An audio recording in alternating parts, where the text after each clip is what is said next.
this video, we're going to talk about how to empower yourself as a woman. And I'm going to share with you my 3-step framework on how to take back your power.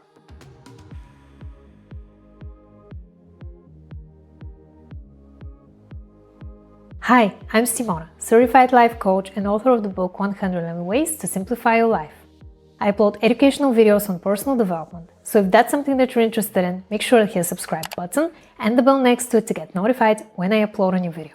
Now, before we get into my 3-step framework on how to empower yourself as a woman, I want to share with you my personal story. I struggled with my self-worth due to having low self-esteem for years. I let other people take advantage of me, and I didn't know how to stand my ground. This showed up in many different forms in my life, whether I thought that I wasn't good enough, or I put other people's needs before my own, or simply sabotaged myself instead of trusting my instincts. The tips that I'm going to share with you in this video are what I wish I knew many years ago, and I'm confident that they're going to help you take back your power and remember who you were before everyone else told you who you should be. So let's get into my first tip on how to empower yourself as a woman. Unlearn everything that no longer aligns with your truth. What do I mean by this? Society, social media, your family, colleagues, and friends, they all have their own ideas of how life should look like. In the next few minutes, I'm going to show you the first steps you can take towards unlearning everything that no longer aligns with your truth. But why is unlearning so important? If you live your life the way you're supposed to, and create a self-image that reflects what everyone else thinks that you should look, sound, and act like, you're doing yourself and other people a disservice. You're robbing yourself of your individuality, and you're not giving them the chance to get to know you and love you for who you truly are. So I want you to genuinely think about this and spend some time reflecting on this question. What do you actually want your life to look like? To create a life you won't need an escape from, you need to take some time and actually think about how that would look like. Empowering yourself as a woman means knowing your worth, communicating it clearly to others, and designing a life that you're excited about living. Here are some helpful questions you can ask yourself to get started. Number 1. What are the top 3 favorite things I like to do in my free time? 2. What would the perfect day look like for me? 3. If money wasn't a problem, what would I be doing with my life? 4. What are the 3 things that I can let go of that no longer serve me? 5. What are my top 3 core values?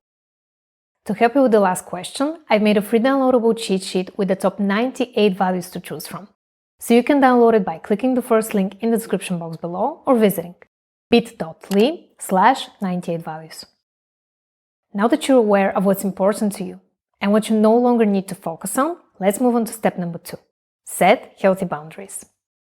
We often hear the term set healthy boundaries without any explanation on how to actually do it. So I'm going to give you 3 practical tips on how to set healthy boundaries that you can implement right away. The first thing you need to do is learn how to say no. As women, we often care about other people's feelings more than we care about our own. We don't want to offend or hurt the other person. But I want you to reframe the way you think about the entire process of saying no. It's beneficial for both you and the other person, for one simple reason. When you say no and learn how to stand your ground, you're gonna feel good because you're choosing what's best for you, and they will respect you more as a result. The truth is that your relationship will only get better because you will show up unapologetically and speak your mind without worrying about their perception of you. I've already dedicated an entire video on how to say no to people without feeling guilty. So if you want to see real-life examples and the exact scripts that you can use, you can watch it after this one. I will leave a link in the description box below. The second thing you can do to set healthy boundaries is to become less reactive. If people in your life are used to getting their way, it's gonna take a while to change the way they perceive you, and your interactions may seem awkward or guilt-tripping for quite some time. So the best thing you can do is train yourself to be less reactive. One of the easiest things you can do when it comes to not letting your emotions take the best of you is to take a deep breath and truly listen to what the other person is saying without taking it personally. I know it seems like a lot, but it's easy once you shift the focus from your inner world onto actually being present with the other person. Pay attention to what they're saying, their body language, and make sure to stay present instead of thinking about the next thing that you're gonna say. Powerful women know that sometimes silence is the best reaction. So hold some space for you and the other person. Let them react the way they want to and stay firm. And the third thing that you can do when it comes to setting healthy boundaries is to be kind and compassionate towards yourself and others.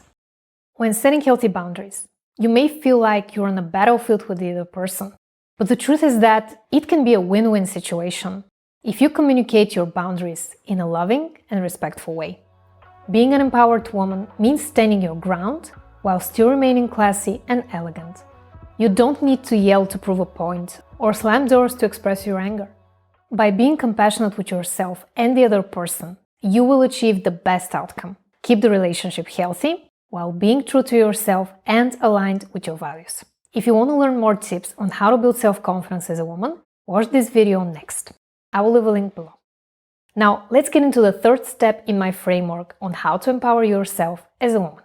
Accept yourself for exactly who you are. Taking back your power means finally dropping all the defenses, silencing the bad inner voices and being unapologetically you. Now let's examine the first one. How can you drop the defenses when you communicate with other people? Since this is a very in-depth topic, I think I'm gonna make a separate video on it. But here's what you can do in a nutshell. You can start small by giving people the benefit of the doubt. If you've been hurt many times in the past like I have, this could seem like the most difficult thing in the world.